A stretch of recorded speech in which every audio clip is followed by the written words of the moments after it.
नमस्कार, आप देख रहे हैं द लोकमंच। आपके साथ मैं हूं निहारिका शाहदेव। आज के वर्चुअल चर्चा शो में हम बात करेंगे राष्ट्रीय किसान संघ के अध्यक्ष शेखर दीक्षित जी से।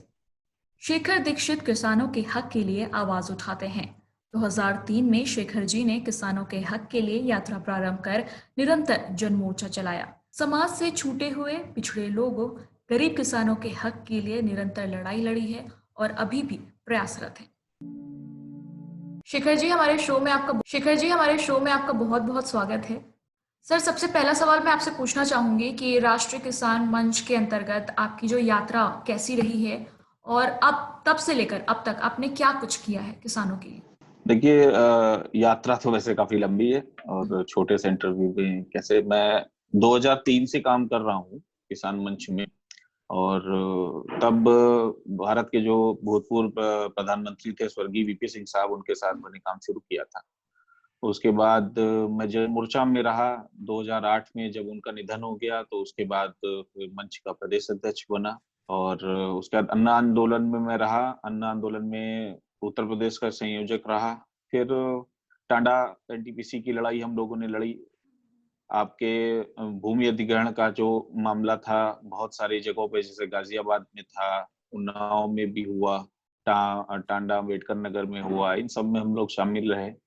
और निरंतर 20 सालों से प्रयास रहा है कि किसानों को लेकर के जो उदासीन रहती हैं सरकारें, उनको लेके काम कर सके और उनकी बातें अच्छे से सरकार के सामने पेश करी जा सके। क्योंकि अधिकारी तो अपने हिसाब से लीड लपेट के बता देते हैं कैसे क्या करना है। तो यही एक छोटा सा प्रयास है, छोटा सा काम है, वही करता आ रहा हूँ जी, 2006 में किसान विरोधी ताकतों के खिलाफ आपने 17 पार्टियों को मिलाकर जन मोर्चा किया था।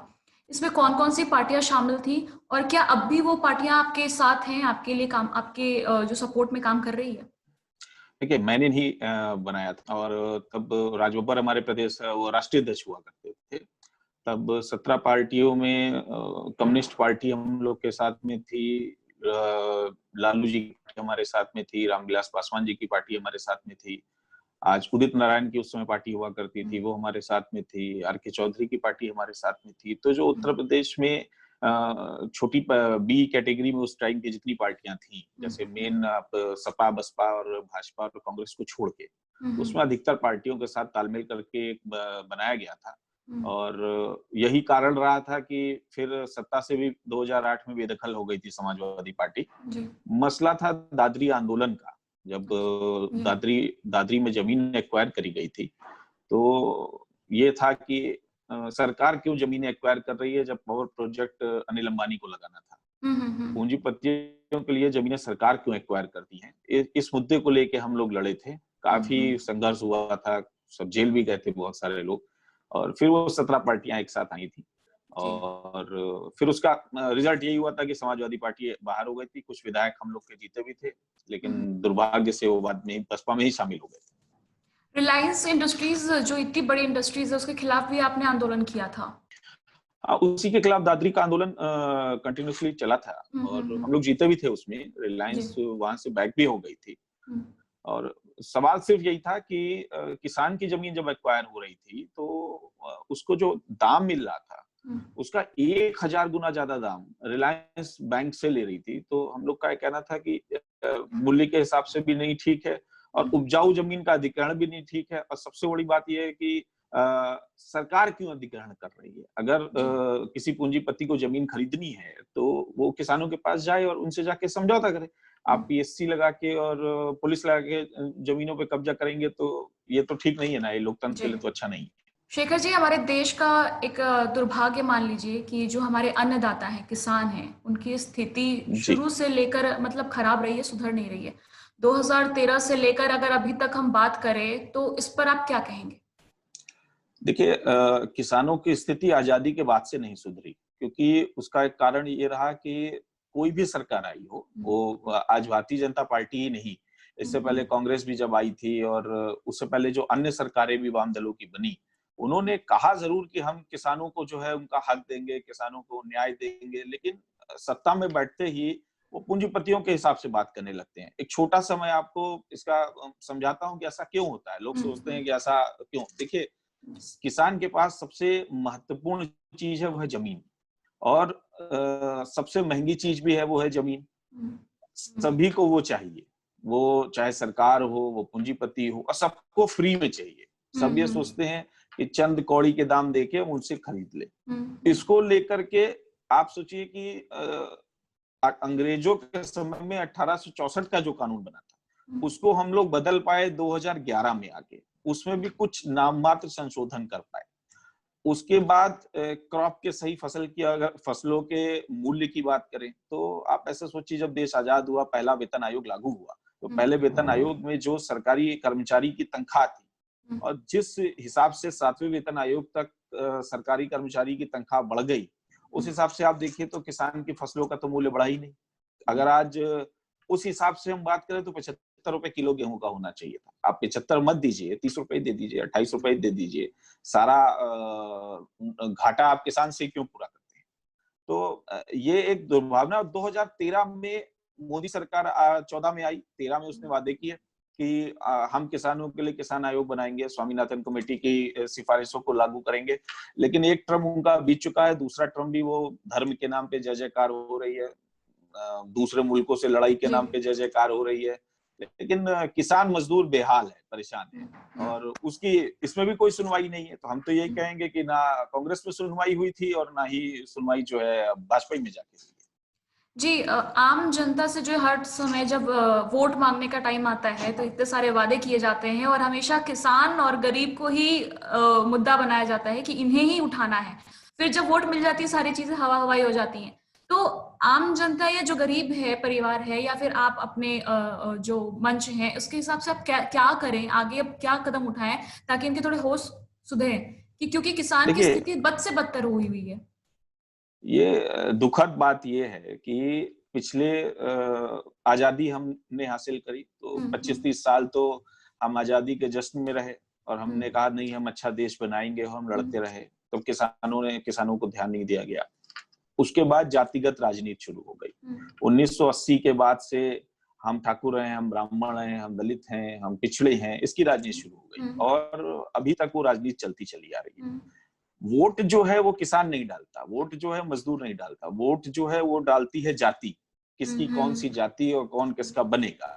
तो ये मुद्दे पीछे रह जाते हैं। हाँ, देशभक्ति का मुद्दा जैसे आगे करके आप कोई सी भी भावना के साथ खेल लीजिए, वैसे ही किसान और मजदूर है, उनको आप आगे करके जो चाहे सो खेल लीजिए।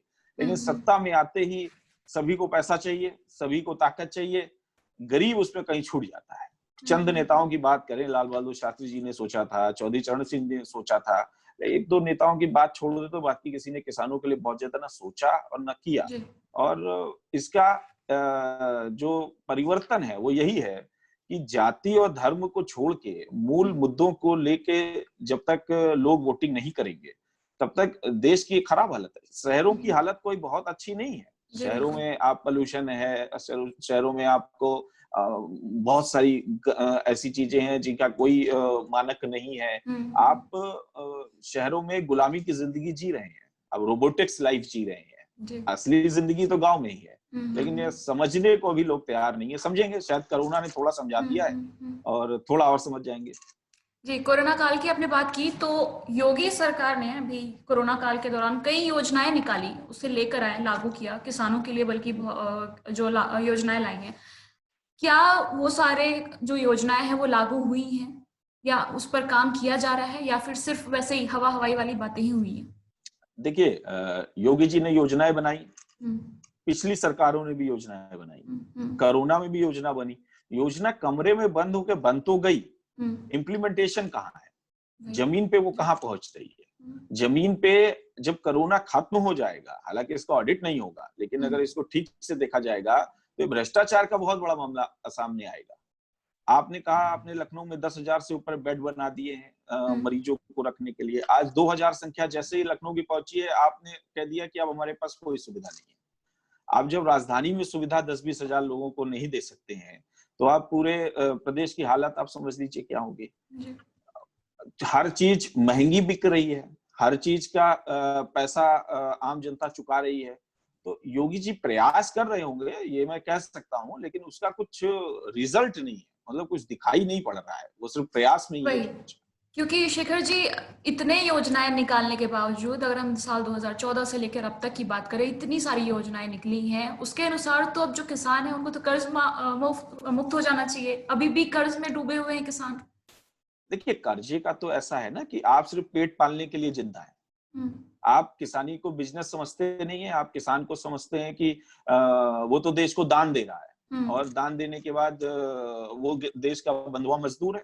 जब तक आप किसान को प्रॉपर व्यापार की तरह नहीं समझेंगे, तब तक आप प्रॉफिट की बात, वो तो कर्जे में रहेगा। आप उसकी जमीन को बंधक बना के उसको केसीसी ऋण दे देते हैं, आप उसकी जमीन को बंधक बना के उसको और कुछ योजनाएं दे देते हैं, बाद में वो जमीन बेच देता है या शहर में आके मजदूरी करता है। आप देखिए, हिंदुस्तान में लगातार मजदूरों की तादाद बढ़ती जा रही है। अगर कोई पूछे ये मजदूर कहाँ से आ रहे हैं, तो जो किसान किसानी छोड़ रहे हैं वो मजदूर बन रहे हैं, वो खेतिहर मजदूर बन रहे हैं और वो खत्म होते जा रहे हैं। हालांकि सरकारों को सोचना पड़ेगा, आज नहीं कल सोचना पड़ेगा, क्योंकि स्थिति भयावह हो जाएगी। अभी लोगों को नहीं दिख रहा है। जैसे पोल्यूशन के लिए आज से 15 साल पहले जब बात होती थी तो कोई नहीं सोचता था, लोग बात करते थे तो कहते थे तो ऐसे ही है छोटा। आज लोग सोचने लगे ना, लोग साइकिल चलाना शुरू कर दिए, लोग योगा करना शुरू कर दिए, तो इसी तरह इसको भी सोचेंगे, समझेंगे।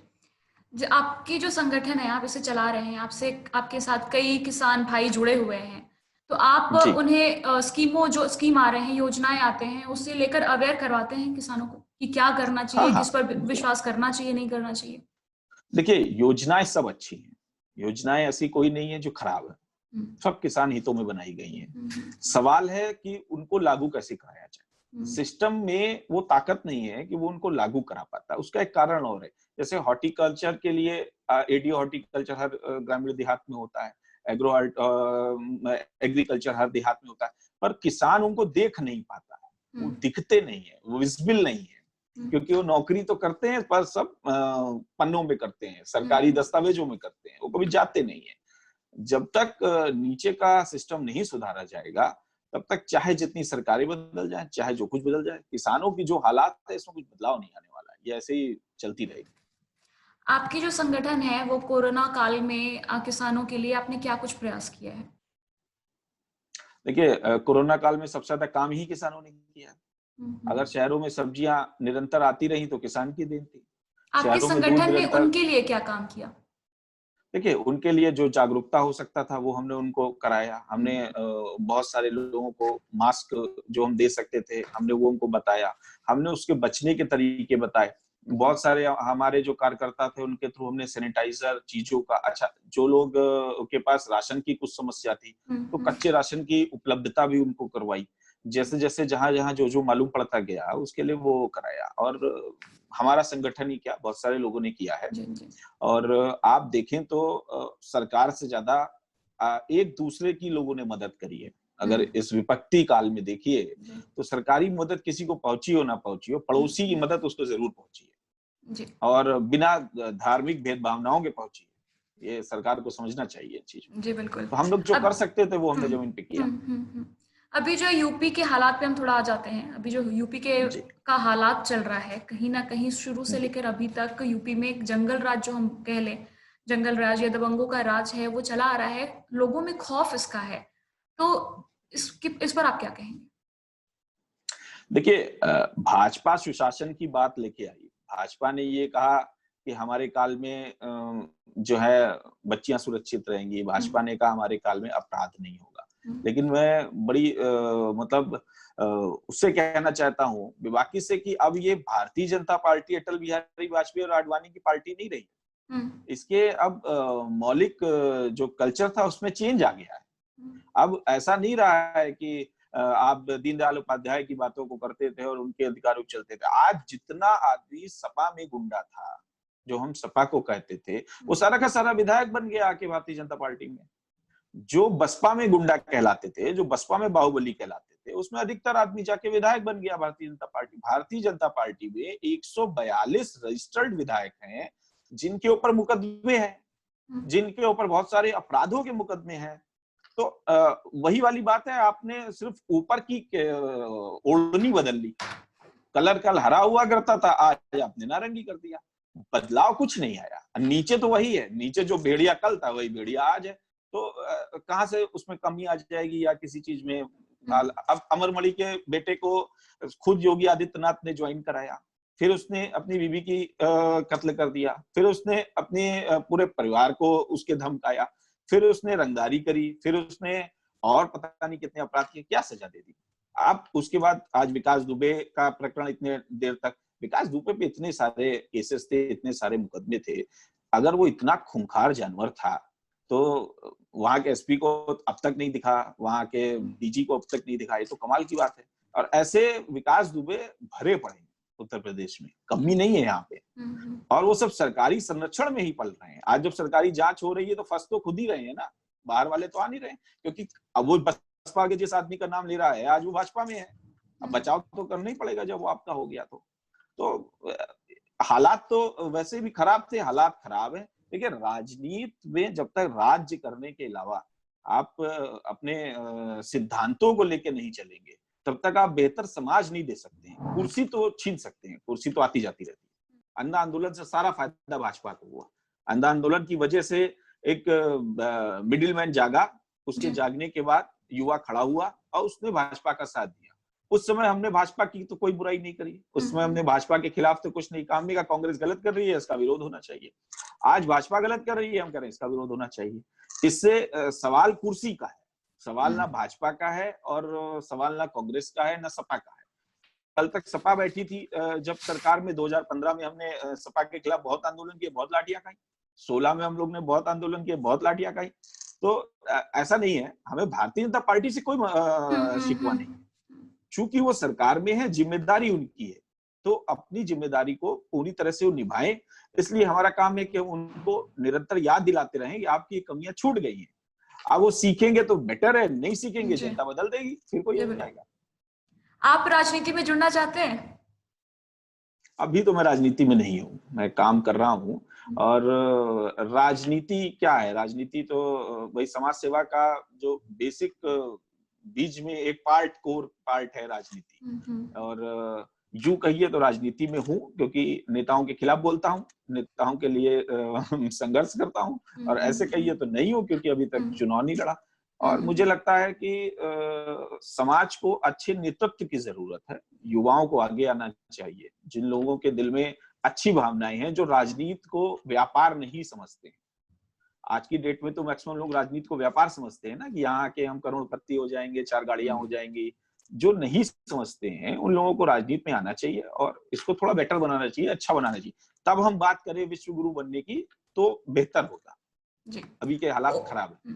ओवरऑल अगर हम बात करें तो योगी सरकार को आप कितने नंबर देना चाहेंगे? देखिए योगी सरकार ने नंबर्स वाइज आप अगर पूछे तो उन्होंने कहा था गड्ढा मुक्त सड़कें कर देंगे, आप अपनी आंखों से देख रहे होंगे सड़कों की क्या दुर्दशा है।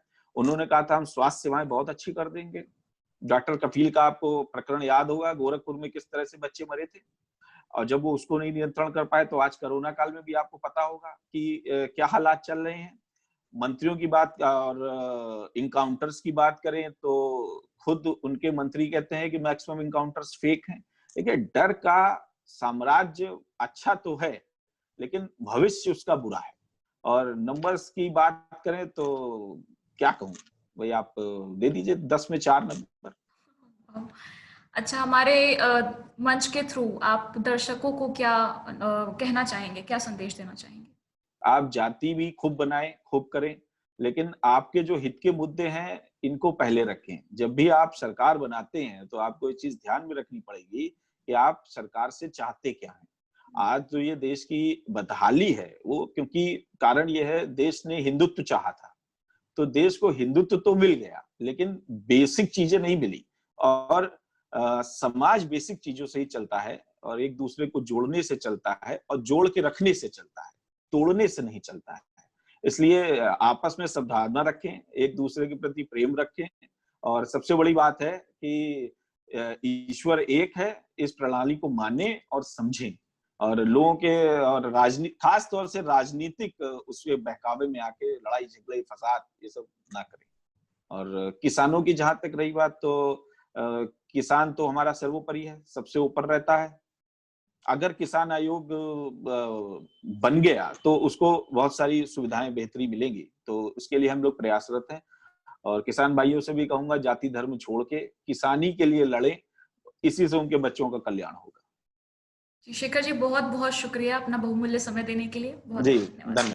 आपको हमारा ये शो कैसा लग रहा है हमें ज़रूर बताएं और इसी तरह के वर्चुअल चर्चा शोज के लिए बने रहिए द लोकमंच न्यूज़ के साथ।